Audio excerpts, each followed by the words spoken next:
Hey, everyone. Good morning. Welcome. I'm Nick Paro, not your dad, here on Sick of This Shit Publications, joined today for, I think it's our 20th interview now.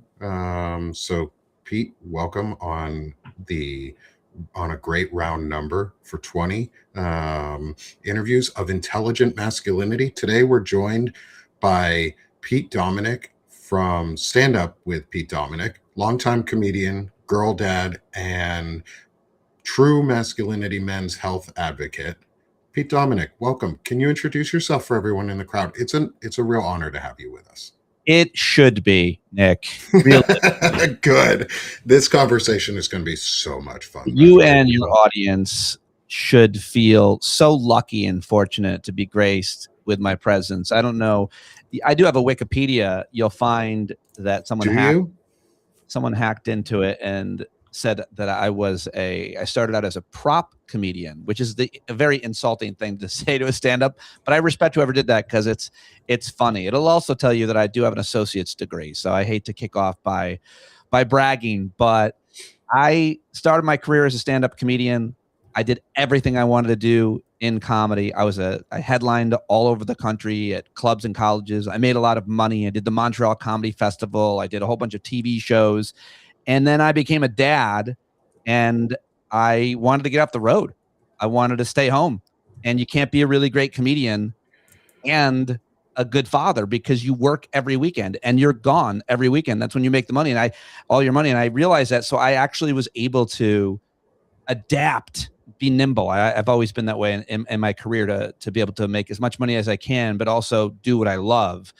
When I started out a struggling comedian, I was a personal trainer, but I lived right near the gym to make it as easy as I could and do what I love. And now here I am, a new dad living my dream as a comic, and I'm never home. And I'm like, I'd rather be cleaning toilets and stay home than live my dream and be in El Paso on a Thursday. All no disrespect to El Paso, but I didn't want to be there. I wanted to be home. And so I got into being a warm-up comedian, which allowed me to stay in New York City. And I worked on all of the best TV shows eventually, like The Daily Show and The Colbert Report. And at the same time, or just before, I started working in radio, live radio at Sirius XM years ago when it first launched, before it merged with XM, actually. I was on Sirius. And I turned a comedy show into a 3-hour talk show, which talked about important issues like an NPR, like public interest talk show. And that turned into CNN and turned into so much more in my career. But I really did transition kind of slowly out of full-time comedian into kind of activist, comedian, journalist, commentator. And now mostly what I do is I host my daily podcast. I talk to the smartest people I can find every single day. And it's an amazing, amazing job. My daughters are 18 and 21. I'm about to be an empty nester. I'm recently separated, well, about 3 years now. And I am through a barrel of kind of real grief and depression and sadness and anxiety. The first time I ever had it in my life. I've just turned 50 and I'm in really a good emotional and mental and physical spot. And that is my intro. All of that is amazing. Welcome. It's really great to have you. I love the growth and the mindfulness of your career changes. Tuesday, I got to talk to a gentleman named Stephen Atchison. He's a veteran. He's longtime friend and very, very close battle buddy of Christopher Goldsmith. And he was with him when he was at his lowest. And he had a journey too, where he went from like career driven to parental driven and made choices that shifted where he was going so that he could be more with his kids and be more dedicated to his family and as a present father. And I just got out of, well, almost a year ago, just got out of a tech job, like 6 years of tech jobs. And the patriarchal like demand structure of tech is so bad. It's so fucking terrible. I've heard nightmares about that industry, but I've heard that about the legal world, about the financial world before that, and I just never wanted to and never did get caught up in that. For You're me, so lucky. yeah, I mean, I made a lot of, smart choices to stay out of that. Not that you can predict that, but I mean, I was in comedy, which is also a pretty, male driven, Yeah. patriarchal, even probably worse than almost any other industry because it's the entertainment industry. There is no HR department at a comedy club where you spend all of your time. So it's just a horrible place. I mean, comedy clubs are places where crimes against women get committed. You can guarantee it, and often by the talent and the owner and the managers and so on, because it's such a power paradigm. So yeah, I've been in that world, and it's definitely wasn't the place for me either. I swam in those waters with those sharks, many of which names have now been outed that and it was really hard going. I had a lot of solidarity with a lot of the female comedians and a lot of the gay comedians, and I spent more time getting closer to them than anyone else. Well, can you talk on that a little bit before we get into any of the actual like interview part? Like we'll get into the actual questions of the interview here in a bit. But I love these like intros where we just get to know you and stuff. Can you talk about like that and how it either positively, well, both positively and negatively impacted your career because you stood with people who were being marginalized just by your actions? Well, I can say there's no doubt about it that it made my career. I think the person that I chose to be and kind of was raised to be helped me in myriad ways to be successful because the right people, I guess, liked me and the wrong people didn't. And I think that matters. I mean, for me, one of my greatest fears in life has always been to abandon my principles, and we can kind of talk about what those are. I think we should all Yeah. have those pretty well spelled out at this point in our lives when you've gone through a whole bunch of religion and philosophy and friendships and relationships and just life and living. I want people, especially men, to come up with a code, a sense of something that they live by, and then not only to speak it but to live it. For me, I tend to gravitate towards like women and gay people or people who are more likely to be marginalized or discriminated against or alienated in the corporate world and in school too. And so if you take out race and gender and you're just looking at, let's say, when I was in school, if I saw a boy who was being bullied, I went over and made friends with that kid. If a new kid came to school, I invited him to sit at the popular kids table. I always was someone who gravitated towards or had, I think, a lot of compassion and empathy for people who are marginalized or bullied. And a lot of that was simply because my older brother was that guy. And a lot of it, he got bullied a lot for being a nonconformist, basically, really, really smart and the most important man in my life for my whole life. But he was bullied, and I watched it. I was also the smallest kid in school, so I got bullied for being small, but I did not stand for that at all, not for 1 second. If someone said something to me, I quickly, when I was 4 or 5 years old, I realized and continued to get better at defending myself from the bully and also making friends with the bully. My dad told me to make friends with the biggest kid in class, so I also always did that. I always punched up, Nick. Like Good. You should. Was making fun of somebody, I went for him every time. Good. You should always punch up. It's punching down isn't really rewarding in any way. Like you feel like a bully. You feel like an asshole at the end because you are. Like when you punch down, you're the bully. I was just reminded about this recently because somebody was talking about wedgies. Yeah. I had a kid who I was friends with in elementary school, really good friends with. And then, you go your separate ways in middle school, barely even didn't know him that well, but it was a small school, but he knew each other. He hung me up on a hook, a coat hook on a wall in school by my underwear. Like That doesn't grabbed sound me, like a friend. and if that wasn't good enough, put me up on the wall. And everybody had a good laugh. I think including me. I tried to laugh, but it was embarrassing. It was humiliating. It hurt. But Yeah.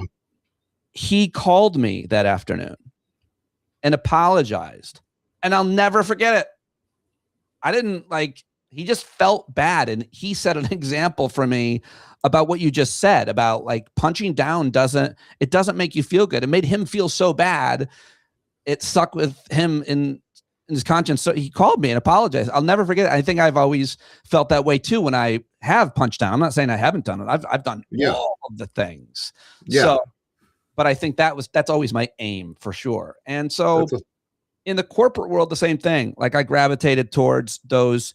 I worked at SiriusXM for 15 years, and it was an amazing, amazing experience to work in corporate media. But I was like 32 when I started, to work in the corporate atmosphere. So it was really a fish out of water. I had no idea what I was doing. I did all kinds of inappropriate things, like with my bosses, and touch things on their desk or just walking. Like I didn't know any of the protocols of how to act. I came up, as the center of attention and at comedy clubs, and I was on air talent. So I thought I was, big shit walking around. But I learned from the right people.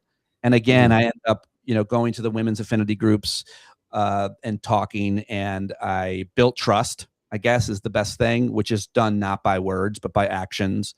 And so I built a lot of trust through my behaviors. And,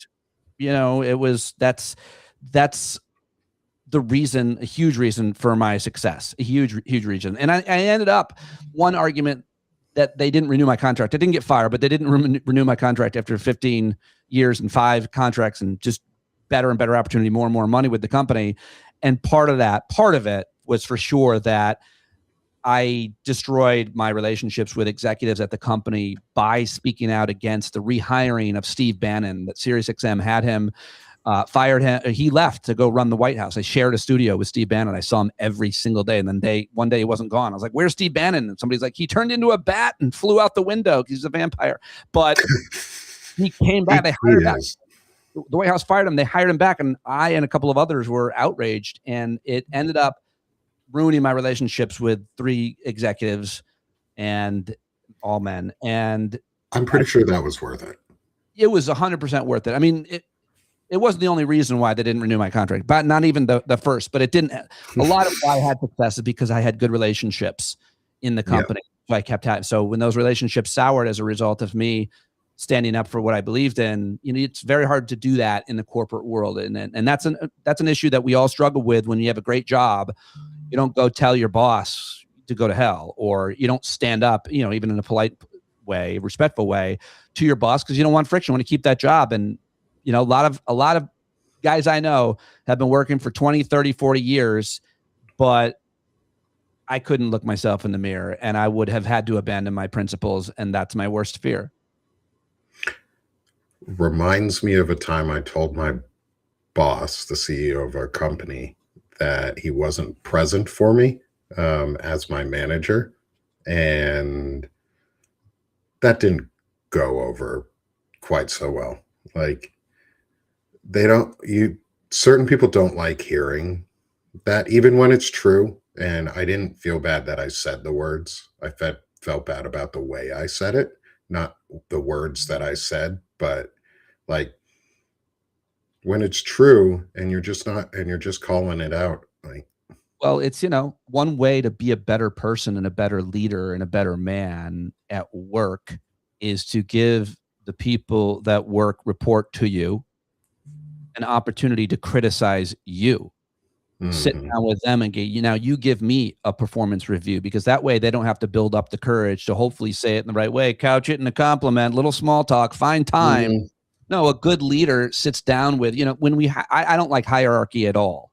I don't respect it in general. Again, it's earned. Like, I might like the guy that cleans the toilets a lot more than the CEO of the company. And that because he earned my respect in any number of ways. So like hierarchy to me is just a nonsense bullshit paradigm that we create. We follow it though. We do. I follow it, but I also try to break it. And when I am in position of power, I have tried to make sure that the people that work and report to me have the opportunity to criticize me and to give me a performance review, and to set a table as much as I can, where I might have more of a title and make a lot more money, we all kind of do a lot of the same jobs. It's a collective in many ways. Now I work alone, so that's not a case, but I do think that that's the best way to carry yourself as a leader, to give people the opportunity to give you criticism, notes, a performance review, a sound check in the business of radio.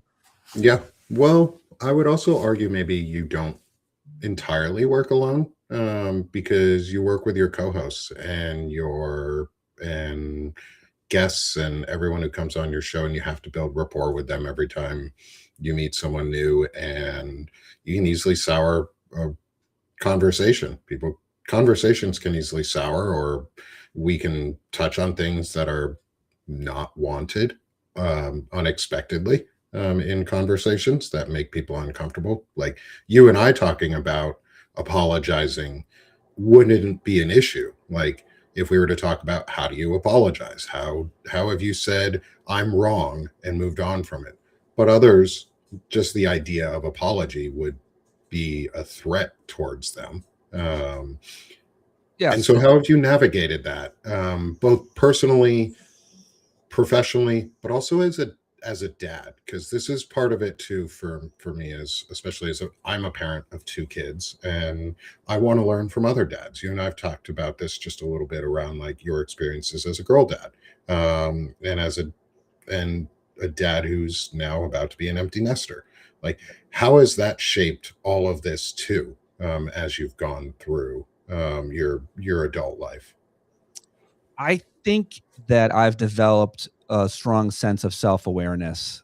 I think I probably always had it. It was probably for whatever reason uh, my whole life, and yet I'm particularly sensitive to other people's feelings, their facial expressions, their energy, and when you're someone like me who spends their whole life trying to make other people laugh, and you tend to develop an acuity for knowing how they're feeling with all of their emotions. And so I think as a result of that, and as a result of, wanting people to like me and even admire me, I've realized that when I screw up, and I do, and I could give you an apology from every week at work or with my daughters, or certainly every year with my daughters, with my ex-wife, who I have an awesome relationship with.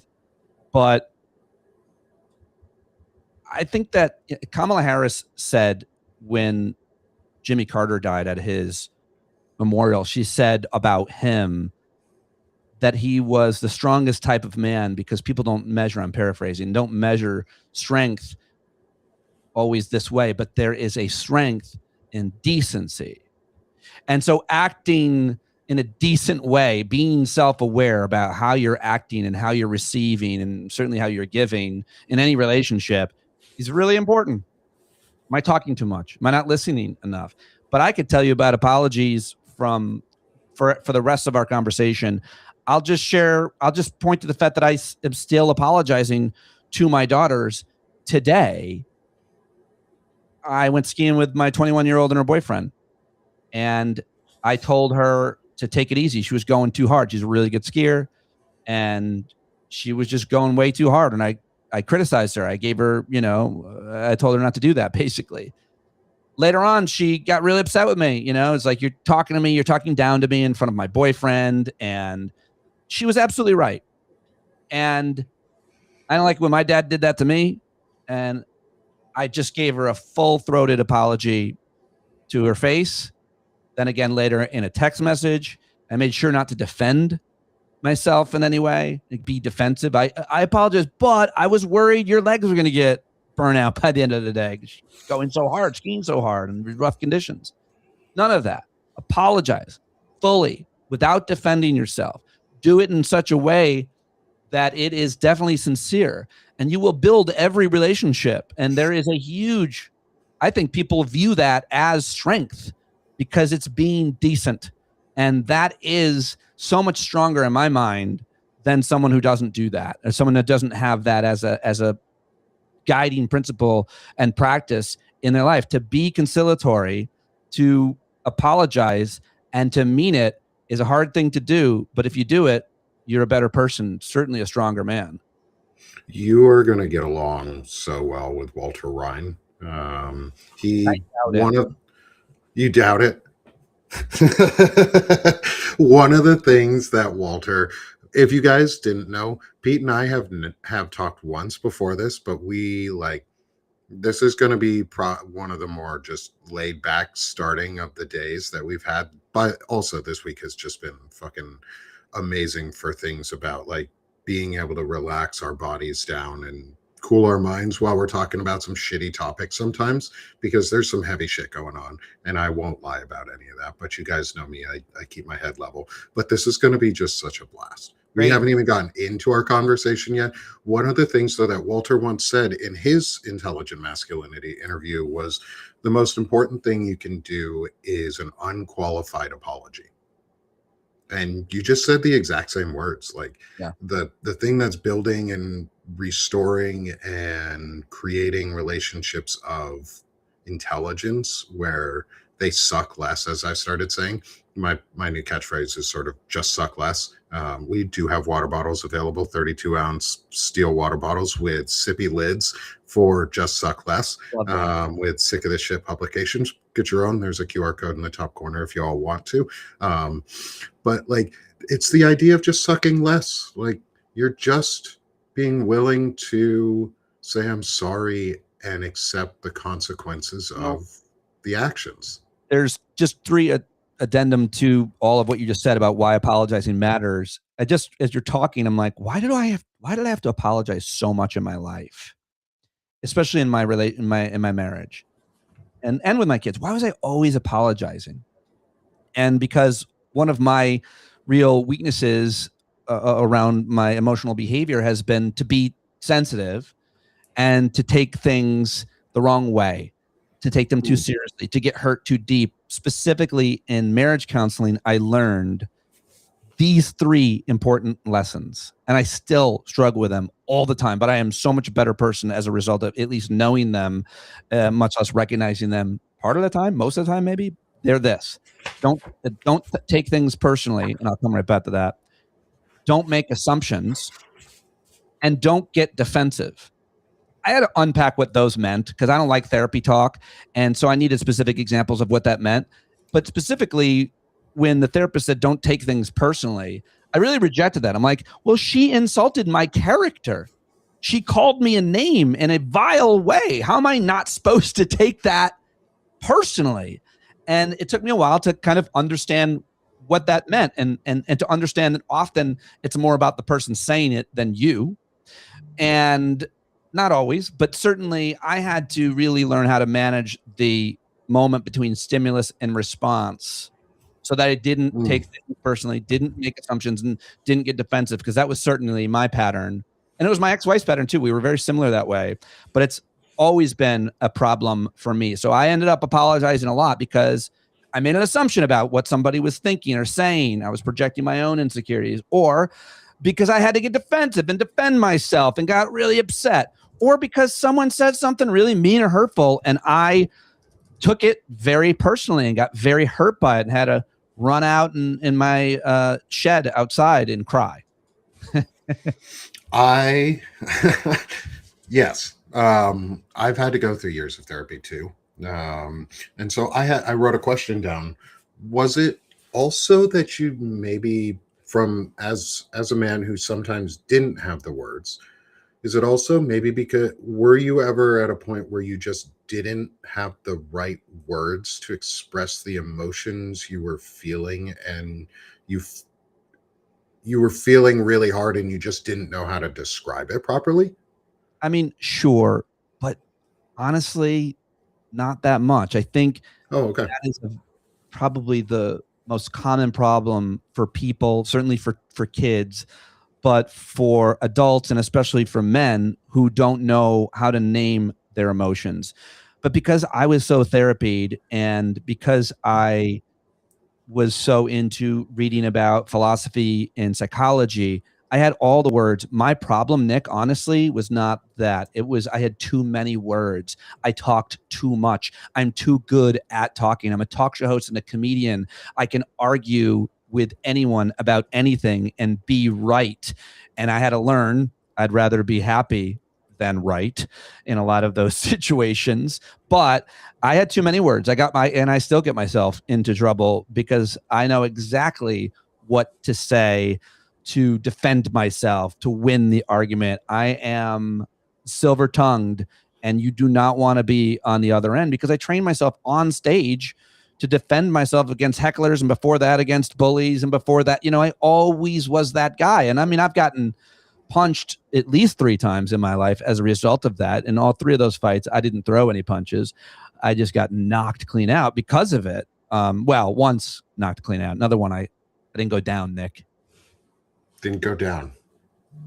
Well, in that one, I wasn't running my mouth. I was asking a guy. I was being a gentleman. I was asking a guy to stop touching this woman at a bar.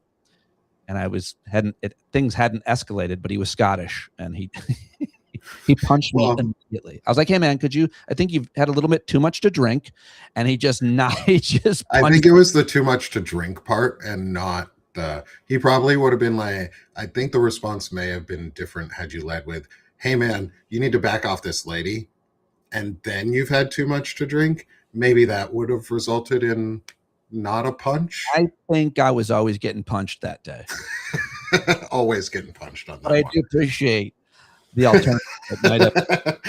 Sometimes there's positive alternatives that could have happened. I'm always for de-escalation, but usually it's after I escalated it. Yeah, no, I think we've all been there. So welcome, everyone. It's Intelligent Masculinity, as we get about a half an hour into the show ish. We started a couple minutes late, so y'all are still here on time with us. We are joined. I'm Nick Paro, not your dad. This is Sick of This Shit Publications. We are here on Sick of This Shit Pub, as well as cross streaming on Banner and Backbone. We're on Substack, YouTube, Twitch, and today for the first time, TikTok. So hey, if you're on TikTok with us, what's up, y'all? I haven't posted like this before, and so we'll see how it goes. What's up, TikTokverse?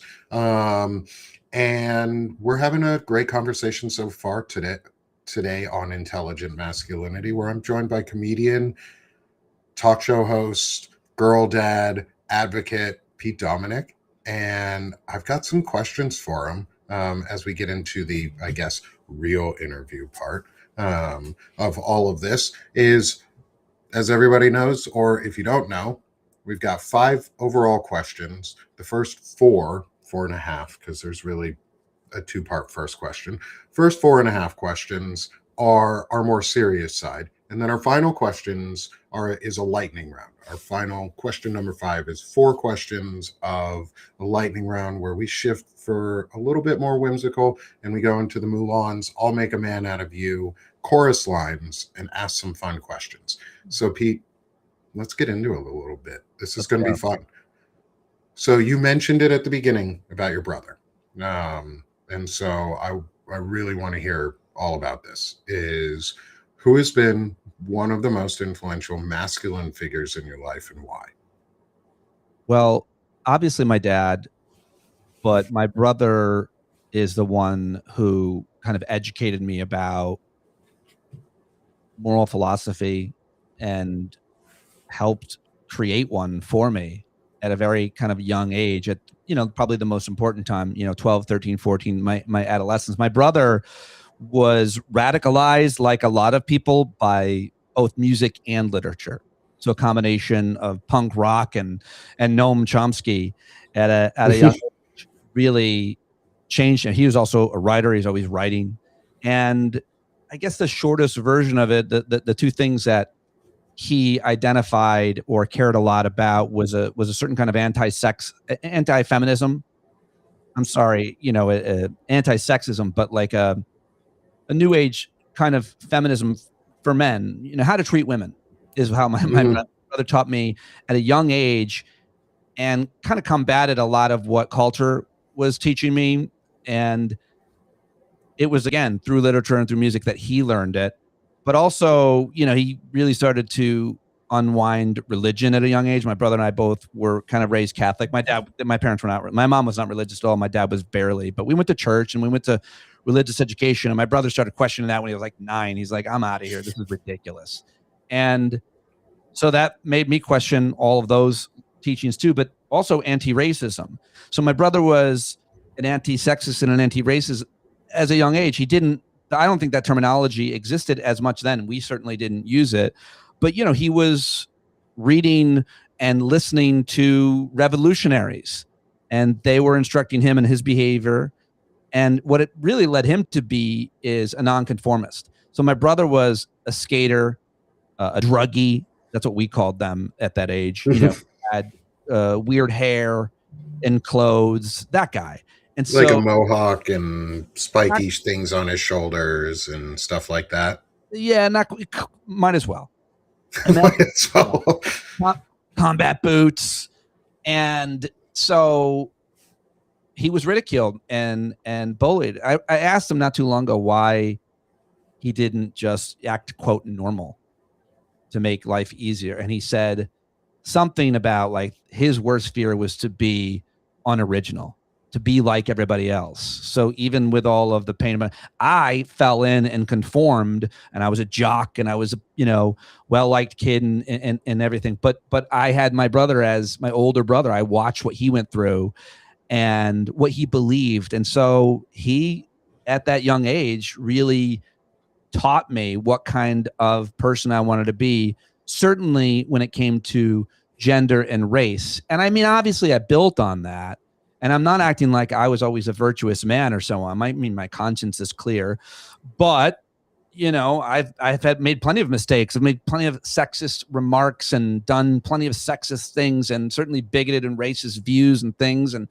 so often we think about, have I ever like done something to a black person? I'm like, no, maybe I haven't that I can think of at the top. But I certainly did something to like this Hispanic guy, or had a thought.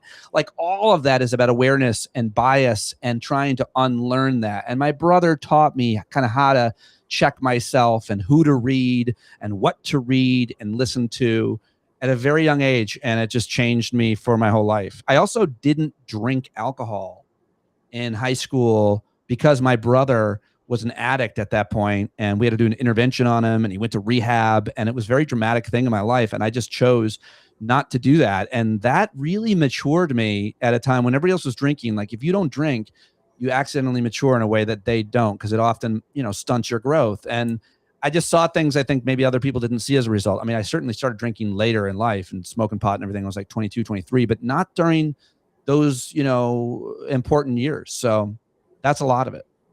So we have a question from the audience is, where did you grow up? Syracuse. Syracuse. Okay.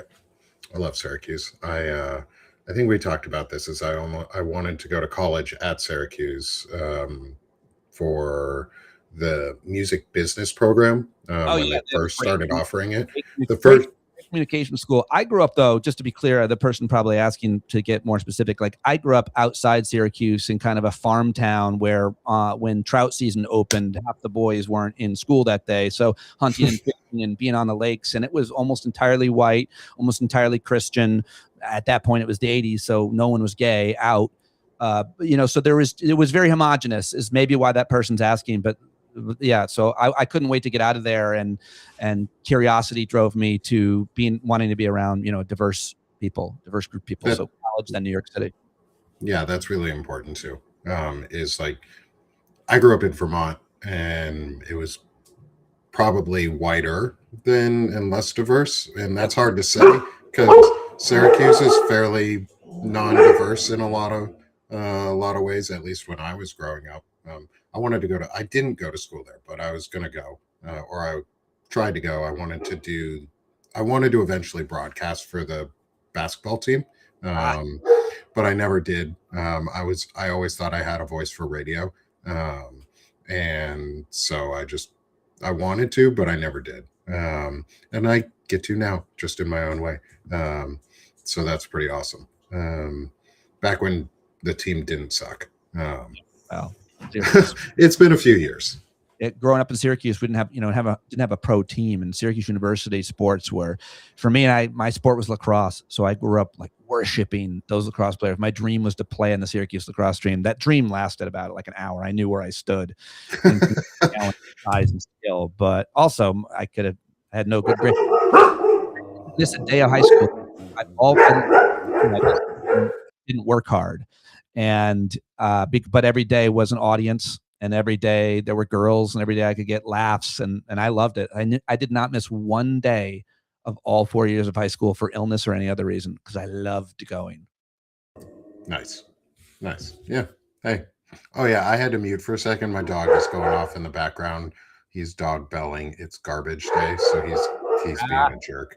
Um, I've got 3 dogs, and only one of them kind of sucks. We laugh at him that he's got 2 brain cells, and only one of them works in his head. The other's in his tail, and it hits everything. Oh, that sounds good. We had a dog in July, and she passed away, and it sucks. I never had a dog my whole life. I had cats growing up, but our family dog that we got when my daughter were 5 and 7 got kidney disease and died, and I had to like take care of her the last 3 weeks of her life because my daughters were with my ex-wife on vacation, and it was another like in a series of setbacks for me over a few years period. I had to develop all the resilience that I did not have because I had such a kind of a charmed life, childhood, and then career. It wasn't easy. I worked really hard. I did really well, but I lost my job. I lost my wife, and I lost my dog within like 3 years, and a lot of other things in between. My dad's health took a turn, but my parents are still, my mom's turning 80 today, doing great, although they had a terrible car accident 2 months ago. It's been a lot in a short period of time. And Yeah. you would wish that kind of adversity on people, but I have developed a lot of resilience that I didn't have. And that all came out of your dog barking. I'm here for you. I'm here for you. So moving on to the second half of our question, before we get too off track on because we could go down all the rabbit holes. When I said I lost my wife, she left me. She didn't die, by the way. I just realized that sounded. I didn't even. It just went woof. Oh, good. I hope nobody thinks that she's doing good. I just talked to her.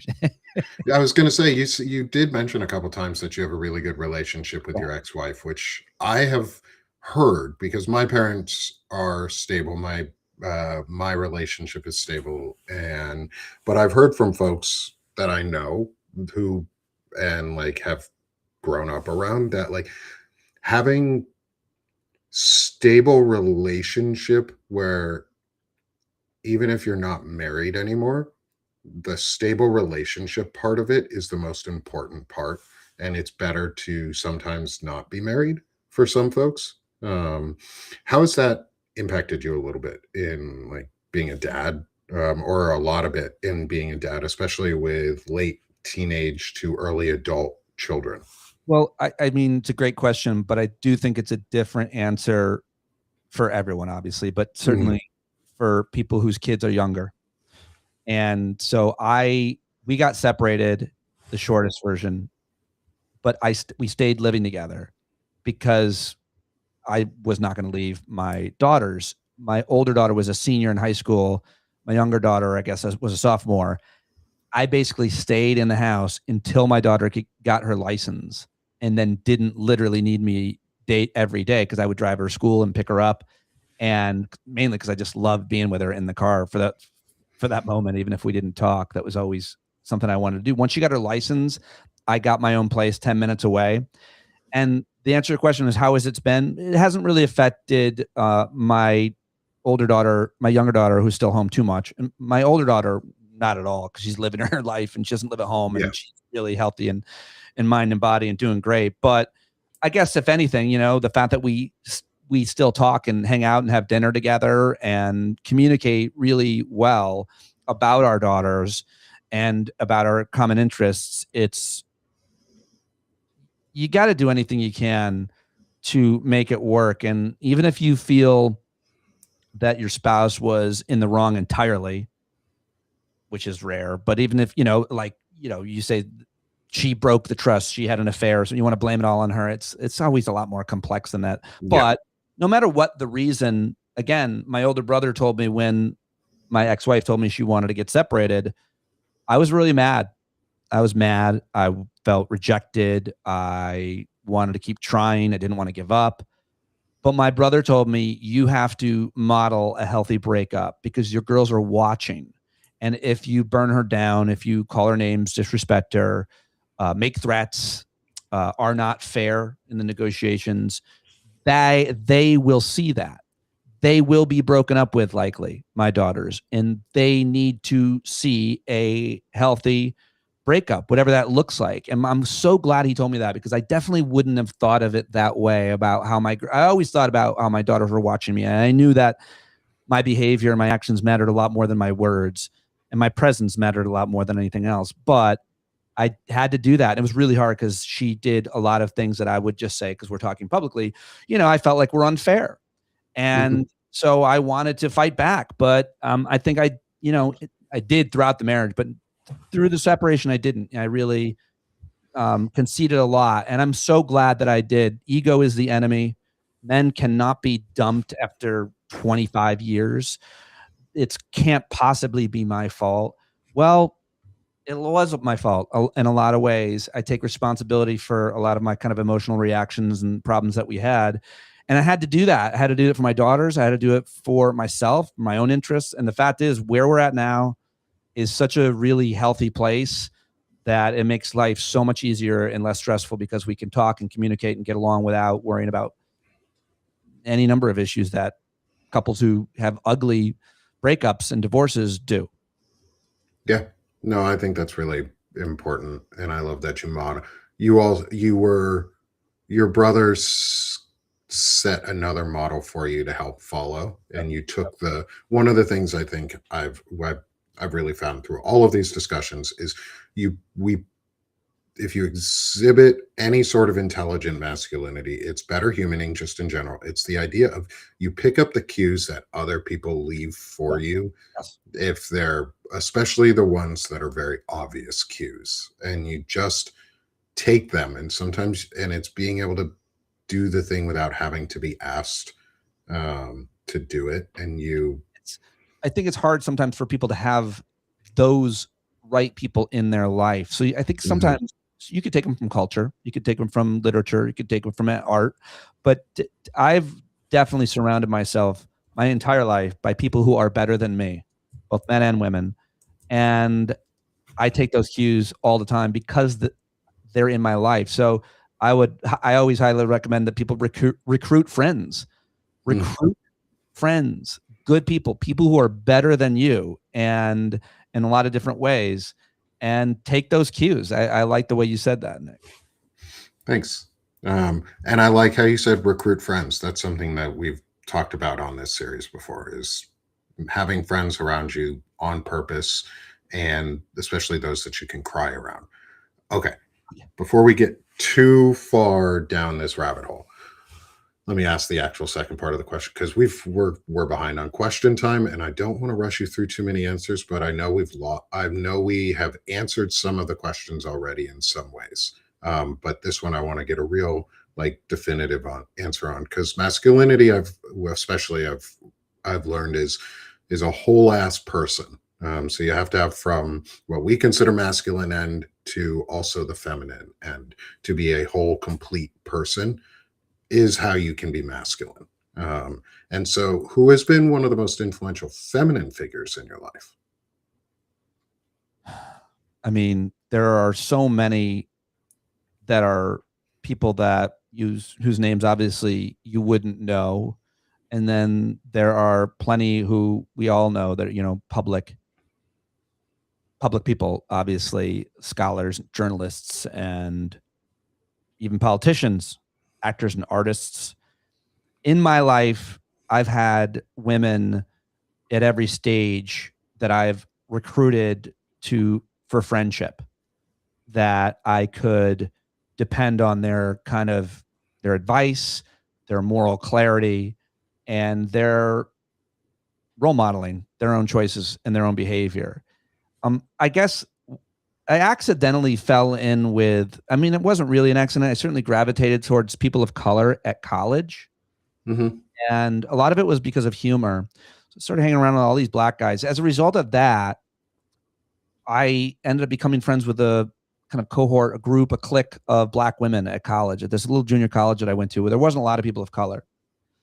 And I ate a lot of meals with them, and I spent a lot of time just bullshitting with them and hanging out with them. And I don't want to generalize about black women, but I will say that it was a really important time in my life and experience to be around them and to have intimate, and I don't mean sexual, but intimate friendships with them. One of them was my roommate's girlfriend, and was very close with her and others. I recently got together with them last summer for our 50th, and it was wonderful. I So love that that. was something in college, like just kind of it's just not common, I think, that, a white guy like me would fall in with and have the type of relationship, trusting, intimate relationship I had with several women of color who you just didn't have much in common for a lot of different reasons, obviously, that people can make assumptions about and probably be right.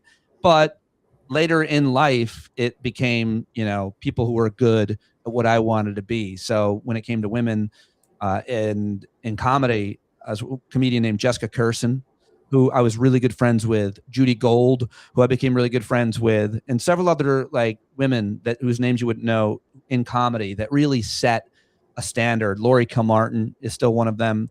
And then when it came to media, there were just so many women, both executives, but mostly on-air talent, who I became really good friends with. And to this day, one of my closest friends.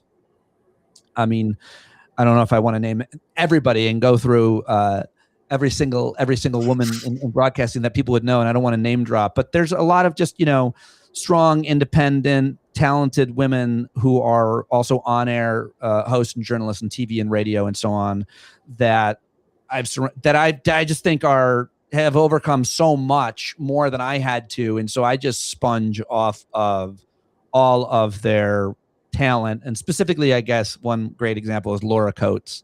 She's on CNN now. She hosts the 11 o'clock hour in CNN. She's used to work at the Department of Justice. She became a regular guest of mine on my radio show. And then I had her start hosting when I was on vacation or out. And she went from a legal career to a kind of legal commentary analyst in television and radio. And now she's a big deal. She's written a book and knows everybody. That's fantastic. Yeah. And there's just, I could go on and on, but so many women, I wish I could just name all of the qualities, might be more helpful, but I think they have had to overcome a lot more than I did. And watching them navigate through these waters that are dominated by all the worst kind of men, which are all waters that have men in them. That Jesse specifically. What's that? Jesse specifically. Yeah. Of the waters. Sure. He's an asshole. I mean, I confronted him once. He used to do these, what do they call, guerrilla interviews? You walk up to somebody and just start firing questions at them. The person's like, what do you? So I did that to him and asked him to give me the names of the men who died in combat who he'd been exploiting to get ratings, and to divide people. And I had a microphone in his face and he couldn't name them, obviously. That sounds about right for him. He's an asshole. Yeah. And I don't like him. I don't think anybody in my audience does either. There are people in politics and media and in life who have no clear moral principles at all. And they are hollow barrels. J.D. Vance and Marco Rubio and Jesse Waters are three to name that are really easy because these are people, well, certainly J.D. Vance and Marco Rubio and so many others who said that Trump was a Hitler. Yeah. And who hated him. He's the worst thing in the world. So many quotes, and now they work with him, but they don't have principles. The only pursuit is of power, and that's the weakest man, and also the most uninteresting man. It's also the most threatening man. But there's so many that don't have any moral clarity, any set of principles, any code that they live by at all. They just go wherever they need to go, hurt whoever they need to hurt to get and maintain power, and it's obviously the problem that has plagued humanity from the beginning. So on the flip side of that is this intelligent masculinity discussion. And so how would you if you were to define intelligent masculinity for yourself, for others, how would you define it? I think going back to what I kind of keep repeating, which is to have a core set of principles that you believe and that you pursue every day. And it doesn't mean that you're going to succeed. It doesn't mean you're not going to have vices. It doesn't mean that you're not going to be a hypocrite. But the fact that you have a working set of principles wherever they come from.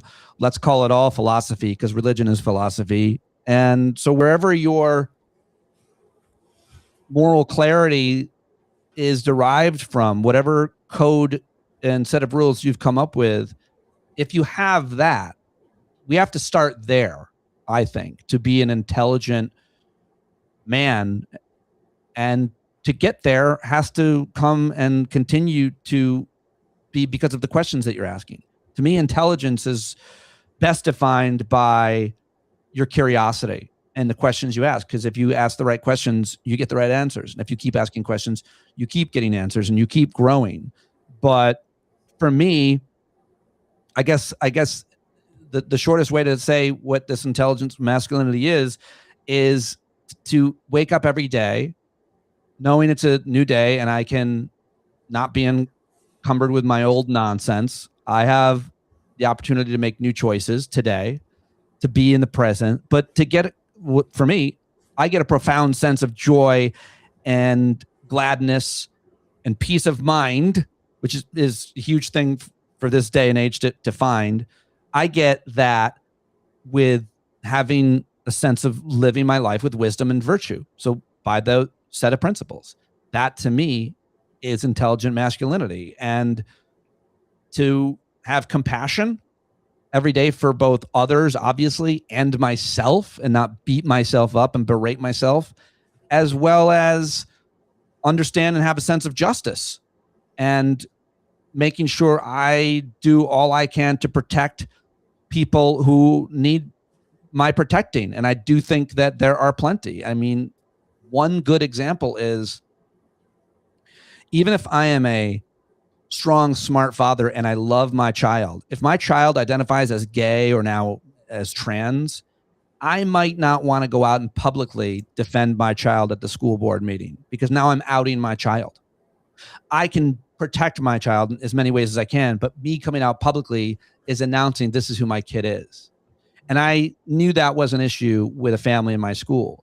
So I took it upon myself, because my daughters identify as heterosexual, cisgender. And I took it upon myself to make sure that we and others, myself and others, were advocating for that child and her family. And I think that is a really important way for us to try to protect other people. And a lot of times in this day and age still, women have a hard time and shouldn't necessarily always have to be, or really ever, standing up to any kind of, there's just so many different people that we've got. I was going to say law enforcement, but I'm thinking of the Board of Education in my mind, or the superintendent of schools, or the president, whoever it might be. We have to show up and do everything we can to protect marginalized communities. And obviously women can protect themselves, and they protected me over and over.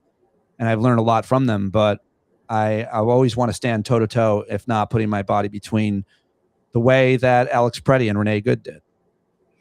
I think that's incredible. Is using either the privilege or the position that you have to support others, and to be there for others, and when they can't do it themselves, to be a voice that can speak, or in a way that can help them from having to out their child.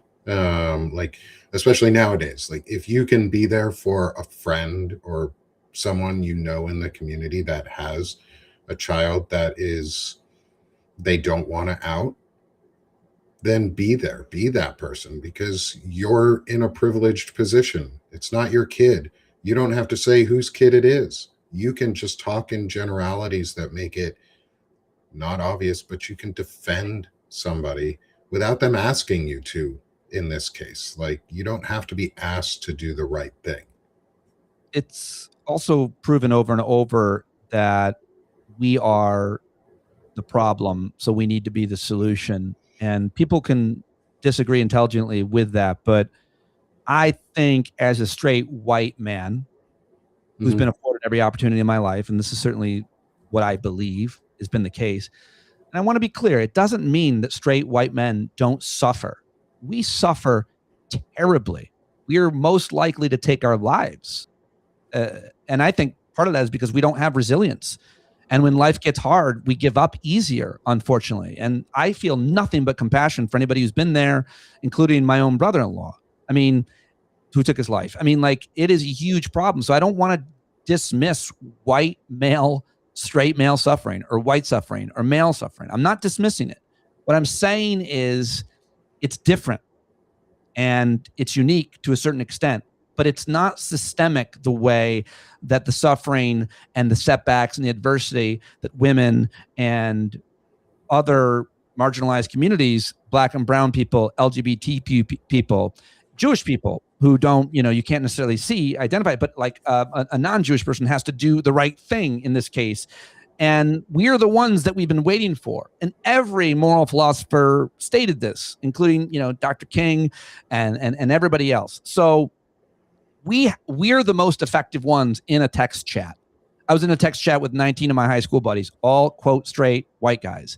And when one guy starts talking nonsense, if someone doesn't jump in and confront him, the standard you walk past is the standard you accept. Then you are just as bad as they are.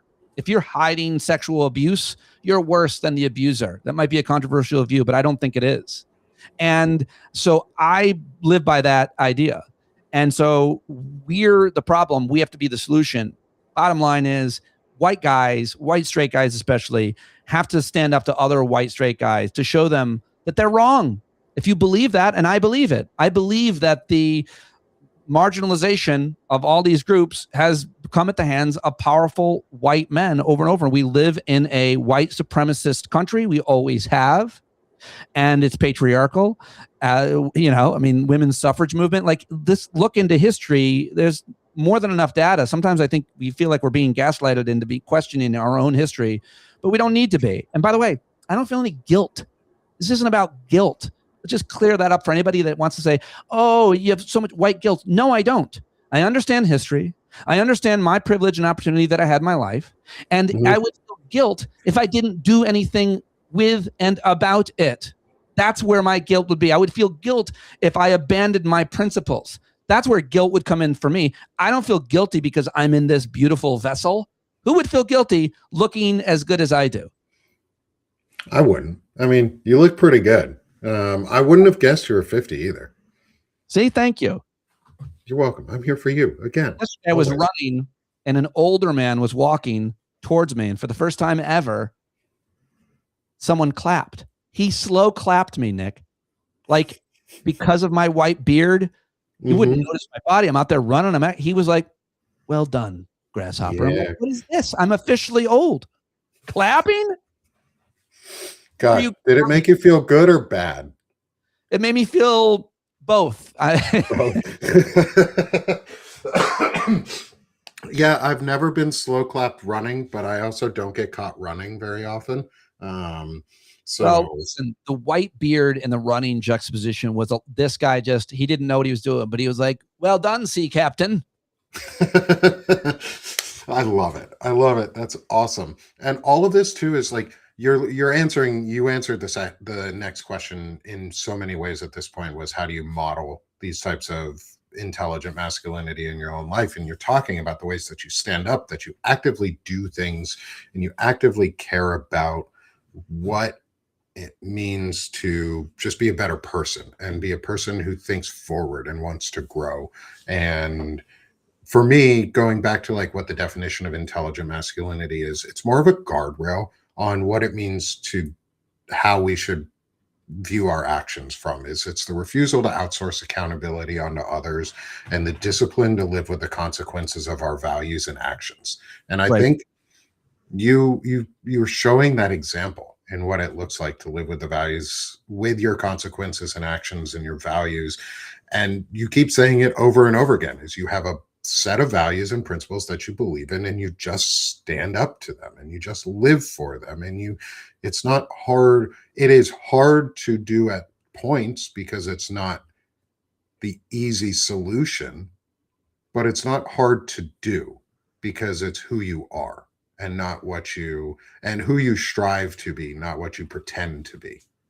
It can be hard to do because you can marginalize yourself and limit your own opportunities to make money, to have friends, to move forward. And I think that's true. And I think sometimes we measure our own happiness and levels of contentment by the wrong things. And so to me, I just don't define wealth or the pursuit of wealth as success. I define wealth as the amount of time I have with people that I love, and hopefully they love me. That's it. So I want to, in doing the things I want to do, not how much money, I have or how much material wealth I have, but I just also want to say, like, I don't want to come off on your show and people don't know me in any way as being original with my views here.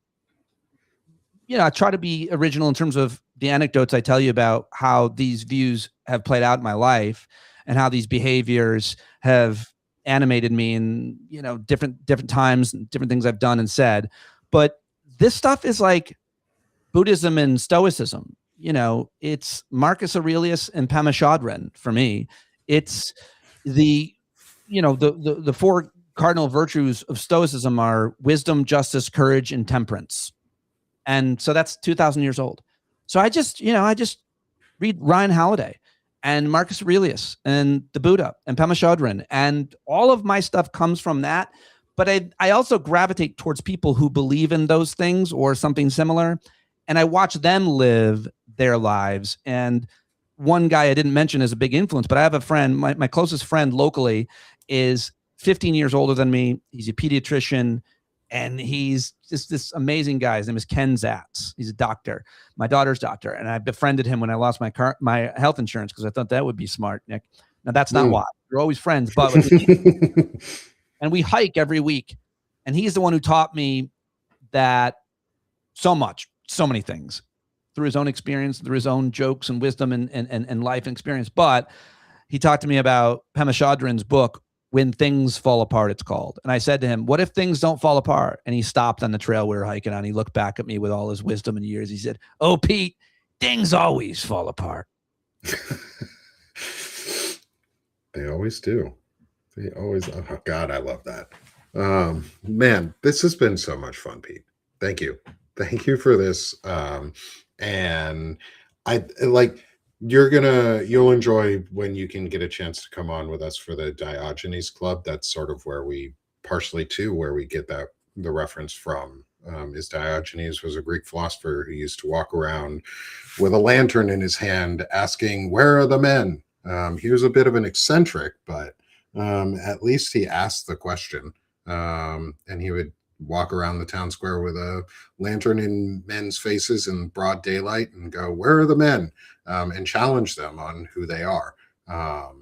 And one of those things, I think, in one of the ways we challenge ourselves nowadays is purposeful self-reflection and self-evaluation.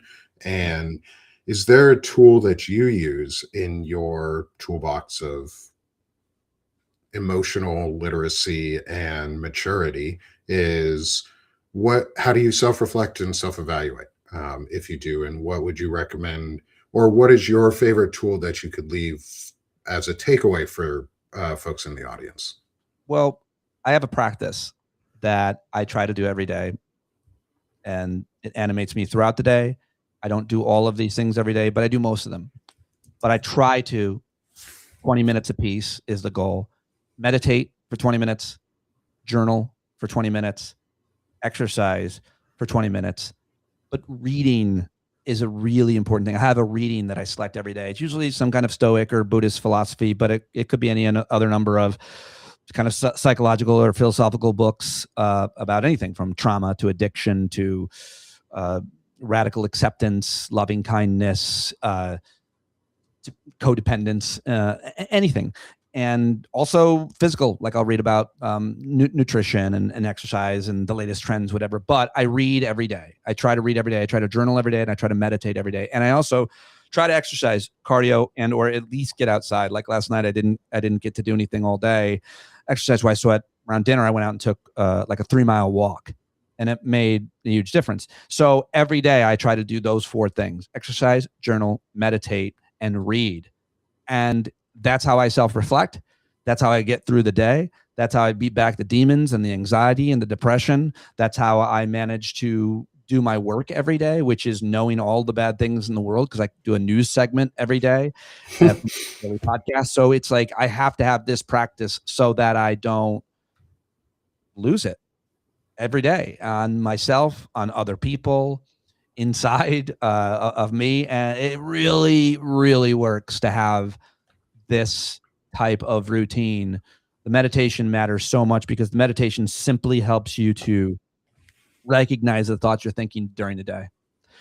It's that easy.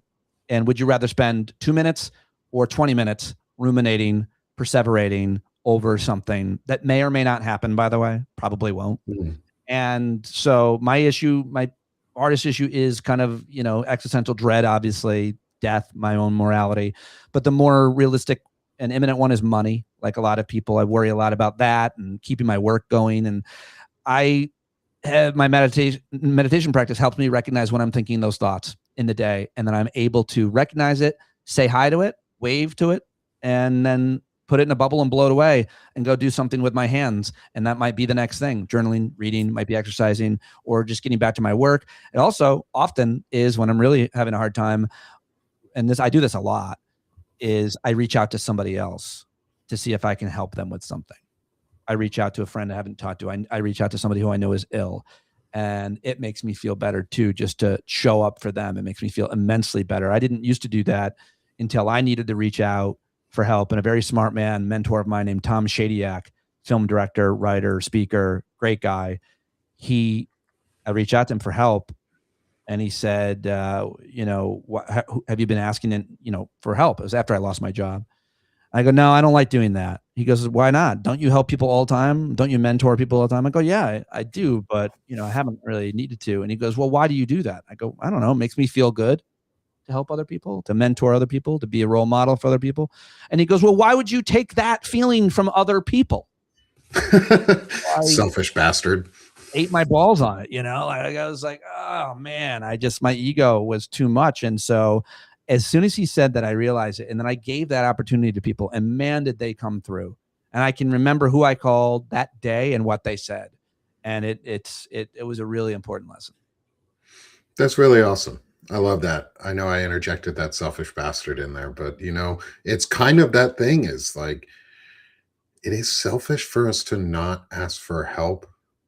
If we enjoy giving help to others, why wouldn't others also enjoy giving help to us or just anybody else? And maybe we are the person that receives that help. You don't want to look weak or vulnerable by asking for help. And that's why you don't do it. That's why men generally don't do it. I don't want to look weak. Yeah. I don't want to look like I need help. And that is being weak. You're actually weak for not reaching out. Like, you think about the most rugged Navy SEAL who saw combat and lost friends when their helicopter went down and they drowned in the Tigris River. I'm thinking of someone I know specifically. I know a lot of veterans. I've worked with veterans for years. And this guy had what was called moral injury. Every day he lived with guilt, thinking he couldn't save these guys. And he finally got help. I mean, he was suicidal. He went back and forth with alcohol and terrible. But he couldn't ask for help. And it's just interesting that he did that job. That was his life, was to be a special forces operator. But the hardest thing for him was to ask for help, not be in combat, not the loss. And once he did, he became a much stronger man, in my opinion. And I think that's just a really good example. Combat vets, men who struggle and so often end up being either addicted or losing their family, divorce, or worst case scenario, taking their own lives, or somebody else's. They're often homicidal, as we know, as well. And it's because you were so weak you couldn't reach out for help. That's a sign of strength. We just need to redefine strength, and it's not hard to do, and it's not like virtuous or enlightened to do. It's, again, 2,000 years old, this stuff. Yeah, we just need to pick up on the cues that have been left for us and take them and use them for once. Like, we've been told what people need or what could be of help from men to do for ourselves. We just may as well finally fucking do them. And as a friend in our chat says, neurodivergent hodgepodge is genuine is more important than original. Going back to one of your earlier points, was you're not really doing original, and everything you're doing isn't always the masculinity that you're doing isn't original. But it's genuine, and I think that's really important. I like that. I like that. Yeah, I do too. And thanks, Neuro, for adding that to our conversation. I'm glad I remembered to go back to that because that was a really important point. It also brings up our final set of questions, which is our lightning round of our more whimsical side, our Mulans, I'll make a man out of you segment, where this is really the genuine section of like sort of these don't have to be original answers. There's no wrong answer in any of these answers either. But just be yourself, be genuine, be what you think. Because I was a choir kid in high school, things like that. And I went to school for music originally. And we sang this song all the freaking time. It was fantastic. We love this song because it's the Let's Go Girls for teenage boys, to like college age boys, or men. And I took some good lessons from it, not just on the physical side, because that's what it is about, but on the emotional and the intelligence side. So our lightning round for you as we round out the final main segment of the intelligent masculinity discussion today is, what does it mean to be as swift as a coursing river?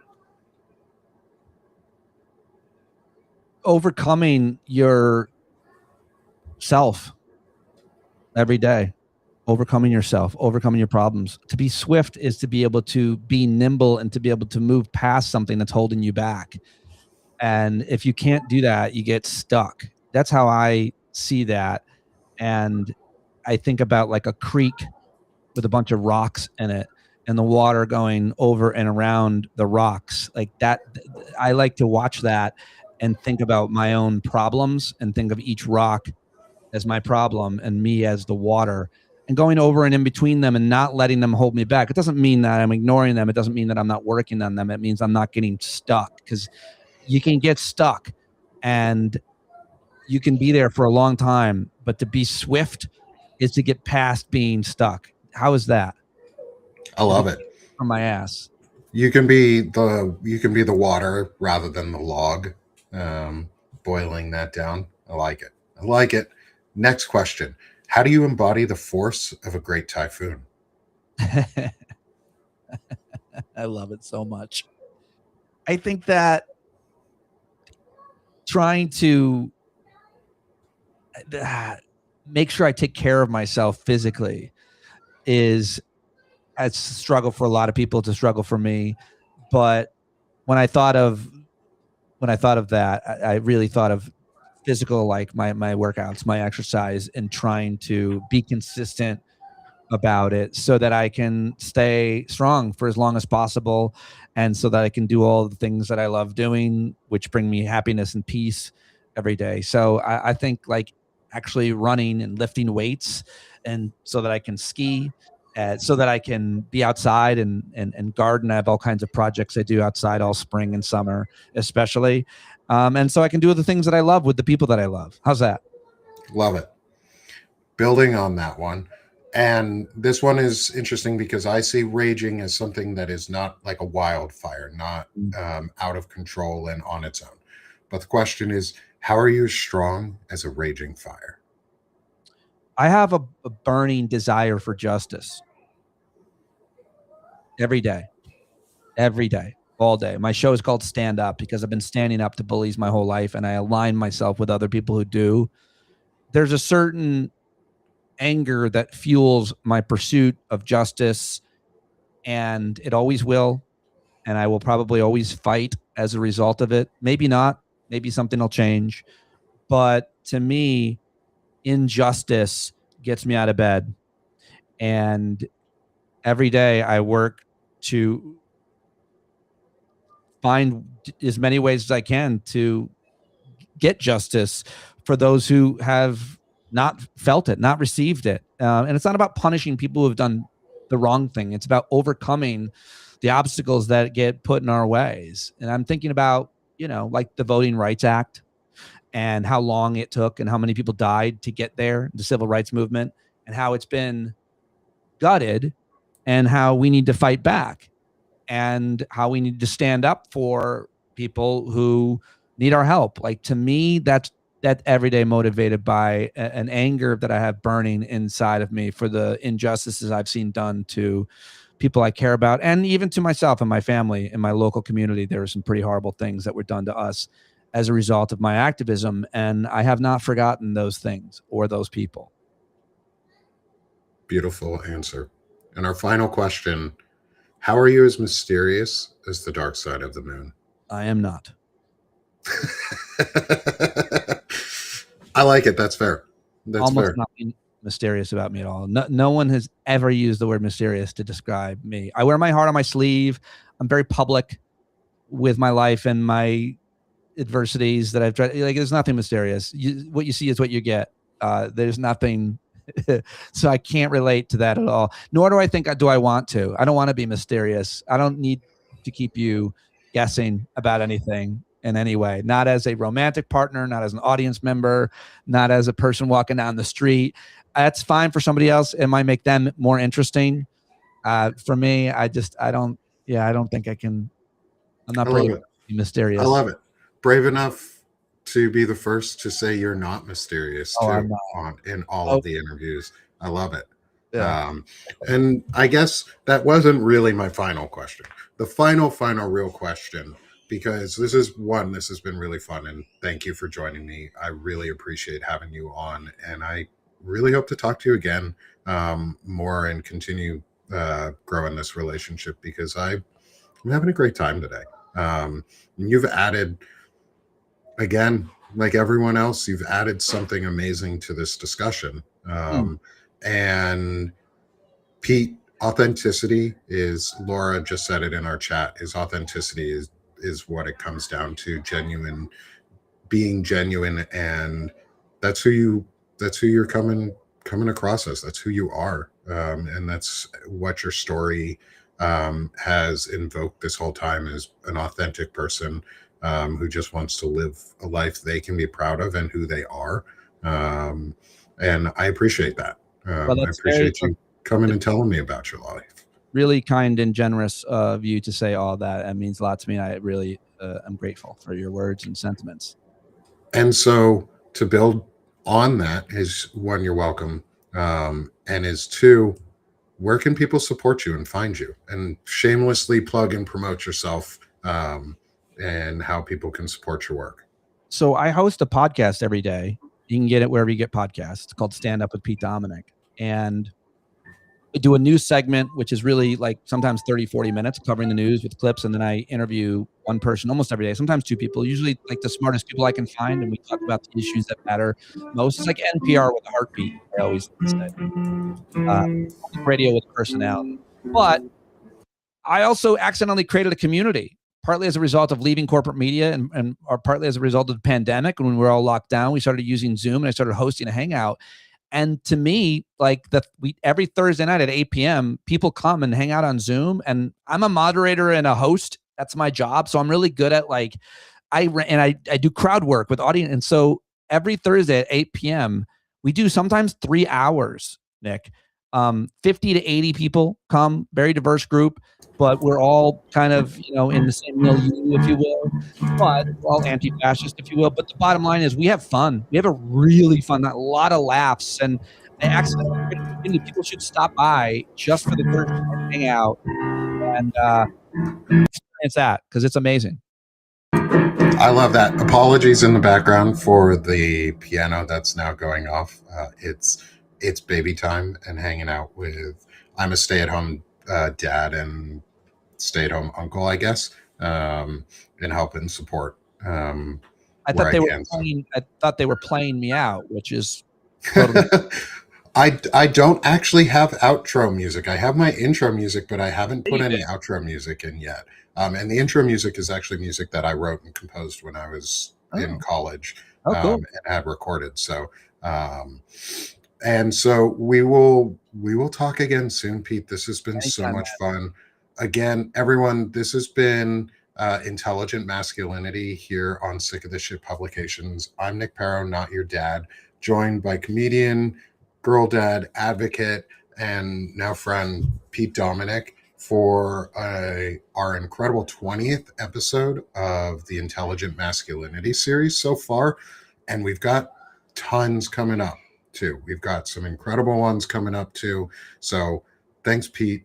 Thanks for all your time. And as I say to everyone in the audience at the end of all of our shows, let's stop being sick of this shit and let's start doing this shit. I'll see you again soon.